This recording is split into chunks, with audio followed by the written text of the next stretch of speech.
창세기 16장에서 18절 말씀. 아브라함의 아내 사레는 아직 아이를 낳지 못했다. 그녀에게는 하갈이라는 이집트 여종이 있었다. 사레가 아브라함에게 말했다. 하나님께서 내가 아이 갖는 것을 좋다고 여기지 않으시니 당신은 내 여종과 잠자리를 같이 하세요. 내가 여종의 몸을 빌려서 대를 이을 수 있을지도 모르잖아요.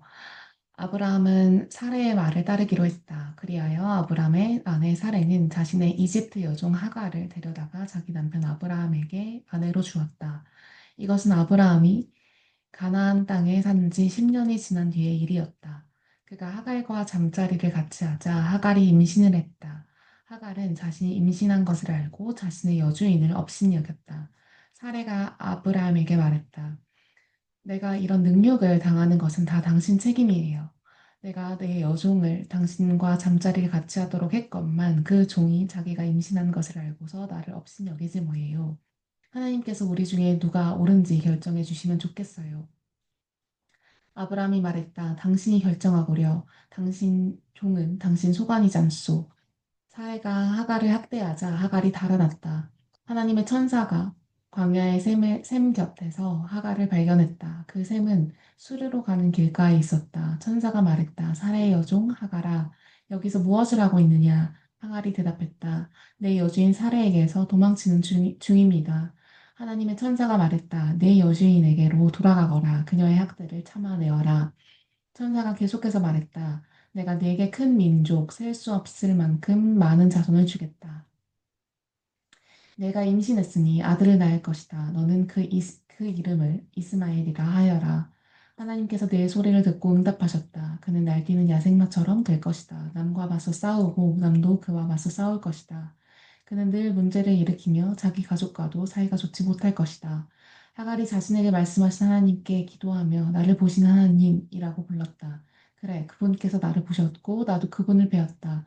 그래서 광야의 그 샘도 나를 보시는 살아계신 하나님의 샘이라고 부르게 되었다.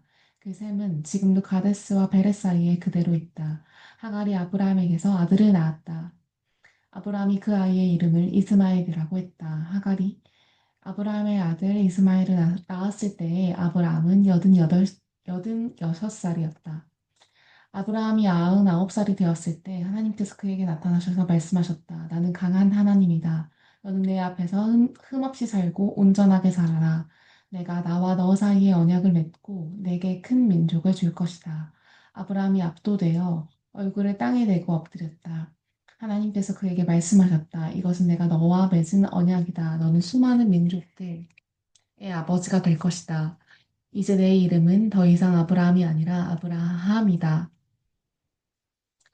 내가 너를 수많은 민족들의 아버지로 만들 것이기 때문이다.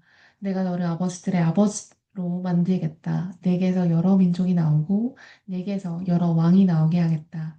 내가 너와는 물론이고 내 후손과도 영원토록 지속될 언약을 맺어 내 하나님이 되고 내 후손의 하나님이 되겠다. 내가 장막을 치고 있는 이 땅, 곧 가나안 땅 전체를 너와 내 후손에게 주어 영원토록 소유하게 하고 나는 그들의 하나님이 될 것이다. 하나님께서 아브라함에게 계속 말씀하셨다. 너는 내 언약을 지켜야 한다. 너와 내 후손이 대대로 지켜야 한다. 이것은 내가 지켜야 할 언약, 내 후손이 지켜야 할 언약이다. 너희 모든 남자에게 할 일을 행하여라. 뽑기를 잘라내어라. 이것이 나와 너 사이에 맺는 언약의 표가 될 것이다. 대대로 모든 남자아이는 태어난 지 8일째 되는 날에 할례를 받아야 한다. 너희 집에서 태어난 종들과 이방인에게서 사온 종들도 너희 혈족은 아니지만 할례를 받아야 한다. 너희는 너희 자손뿐 아니라 밖에서 들여온 사람에게도 할례를 행해야 한다. 그러면 내 언약이 너희 몸에 새겨져서 영원한 언약의 표가 될 것이다. 할례를 받지 않은 남자, 곧 포피를 잘라내지 않은 남자는 자기 백성 가운데서 잘려나갈 것이다. 그가 내 언약을 깨뜨렸기 때문이다. 하나님께서 또 아브라함에게 말씀하셨다. 내 아내 사례를 더 이상 사례라고 하지 말고 사라라고 하여라. 내가 그녀에게 복을 주어 그녀가 내 아들을 낳게 하겠다. 내가 반드시 그녀에게 복을 주어 그녀에게서 여러 민족이 나오게 하고 여러 민족의 왕들도 나오게 할 것이다. 아브라함이 얼굴을 땅에 대고 엎드린 채 웃으며 속으로 말했다. 100살이나 된 남자가 아들을 볼 수 있다고? 90살이나 된 사라가 아이를 낳을 수 있다고? 아브라함이 정신을 차리고 하나님께 아뢰었다. 이스마엘이나 하나님 앞에서 잘 살았으면 좋겠습니다. 하나님께서 말씀하셨다. 내 말은 그런 뜻이 아니다. 네 아내 사라가 아들을 낳을 것이다. 너는 그 아이의 이름을 이삭이라고 하여라. 내가 그와는 물론이고 그의 후손과도 영원한 언약을 맺을 것이다. 이스마엘 말이냐? 내가 그를 위해 기도하는 것을 내가 들었다. 내가 그에게도 복을 주어 많은 자식을 낳아 큰 민족을 이루게 하겠다. 그는 12 지도자의 아버지가 될 것이다. 내가 그를 큰 민족이 되게 하겠다. 그러나 나는 내년 이맘때 사라가 낳을 내 아들 이삭과 언약을 맺을 것이다.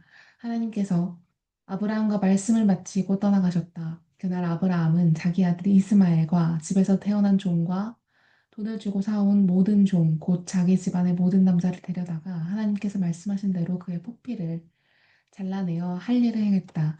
아브라함이 할례를 받을 때 그의 나이는 99살이었고 그의 아들 이스마엘이 할례를 받을 때 그의 나이는 13살이었다. 아브라함과 이스마엘이 같은 날에 할례를 받았고 그의 집안에 있는 모든 종도 그날에 할례를 받았다. 집에서 태어난 종과 돈을 주고 이방인에게서 사온 종 모두 아브라함과 함께 할례를 받았다. 하나님께서 마므레의 상수리 나무 그 숲 근처에서 아브라함에게 나타나셨다. 그때 아브라함은 장막 입구에 앉아 있었다. 몹시 뜨거운 한낮이었다. 아브라함이 고개를 들어보니 세 사람이 서 있었다. 그가 장막에서 뛰어나가 그들을 맞이하며 절했다. 아브라함이 말했다. 주님, 괜찮으시다면 잠시 이 종의 집에 머무시기 바랍니다. 물을 가져올 테니 발을 씻으시고 이 나무 아래에서 좀 쉬십시오. 제 곁을 지나가게 되셨으니 제가 음식을 가져오겠습니다. 원기를 회복하여 길을 떠나십시오. 그들이 말했다. 좋습니다. 그대가 말한 대로 하십시오. 아브라함이 급히 장막으로 달려와서 사라에게 말했다. 서두르시오. 가장 고운 밀가루 3컵을 가져다가 반죽하여 빵을 구우시오. 아브라함이 또 가축우리로 달려가서 살찐 송아지 한 마리를 골라 종에게 건네니 종이 곧 그것을 잡아 요리했다. 아브라함은 치즈와 우유와 구운 송아지 고기를 가져다가 그 사람들 앞에 차려놓았다. 그들이 식사하는 동안 아브라함은 나무 아래에 서 있었다. 그 사람들이 아브라함에게 말했다. 그대의 아내 사라는 어디 있습니까? 아브라함이 대답했다. 장막 안에 있습니다. 그들 가운데 한 사람이 말했다. 내년 이맘때 내가 다시 찾아오겠습니다. 그때에는 그들의 아내 사라에게 아들이 있을 것입니다. 사라는 그 사람의 바로 뒤 장막 입구에서 그 말을 듣고 있었다. 아브라함과 사라는 이미 나이 많은 노인이, 노인이었고, 사라는 아이를 가질 수 있는 나이가 훨씬 지난 상태였다. 사라가 속으로 웃으면서 말했다. 나처럼 늙은 여자가 임신을 한다고? 남편도 이렇게 늙었는데? 하나님께서 아브라함에게 말씀하셨다. 사라가 나처럼 늙은 여자가 아이를 갖는다고 하면서 웃는데 어찌 된 것이냐? 하나님이 하지 못할 일이 있느냐? 내가 내년 이맘때 돌아올 텐데 그때에는 사라에게 아이가 있을 것이다. 사라가 두려운 나머지 거짓말을 했다. 저는 웃지 않았습니다. 그러자 하나님께서 말씀하셨다. 아니다. 네가 웃었다. 그 사람들이 떠나려고 자리에서 일어나 소돔을 향해 출발했다. 아브라함은 그들을 배웅하려고 함께 걸어갔다. 그때 하나님께서 말씀하셨다. 내가 앞으로 하려고 하는 일을 아브라함에게 숨기겠느냐? 아브라함은 장차 크고 강한 민족이 되어 세상 모든 민족이 그를 통해 복을 받게 될 것이다. 그렇다. 내가 그를 택한 것은 그가 자기 자녀와 후손을 가르쳐 하나님의 생활 방식을 따라 친절하고 너그럽고 바르게 살게 하려는 것이다. 그리하여 하나님이 아브라함에게 약속하신 것을 이루려는 것이다. 하나님께서 계속 말씀하셨다. 소돔과 고모라의 희생자들이 울부짖는 소리가 내 귀를 먹먹하게 하는구나. 그 도시의 제약이 너무 크다. 내가 직접 내려가서 저들이 하는 짓이 정말 내 귀에 들려오는 울부짖음처럼 악한지 알아봐야겠다.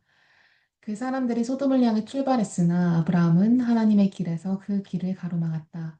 아브라함이 하나님을 대면하여 아뢰었다. 진심이십니까? 죄 없는 사람들을 악한 사람들과 함께 쓸어버릴 작정이십니까? 그 도시에 의인 50명이 있다면 어떻게 하시겠습니까? 죄 없는 사람들을 악한 사람들과 함께 쓸어버리시겠습니까?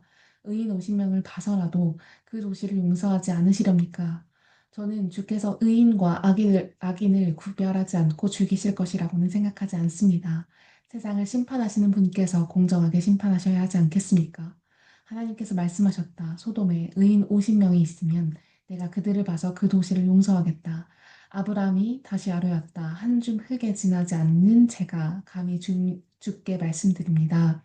50명에서 5명이 모자라면 어떻게 하시겠습니까? 5명이 모자란다는 이유로 그 도시를 멸하시겠습니까? 하나님께서 말씀하셨다. 45명이 있으면 내가 그 도시를 멸하지 않겠다. 아브라함이 다시 아뢰었다. 40명밖에 찾지 못하시면 어떻게 하시겠습니까? 40명이 있으면 그 도시를 멸하지 않겠다.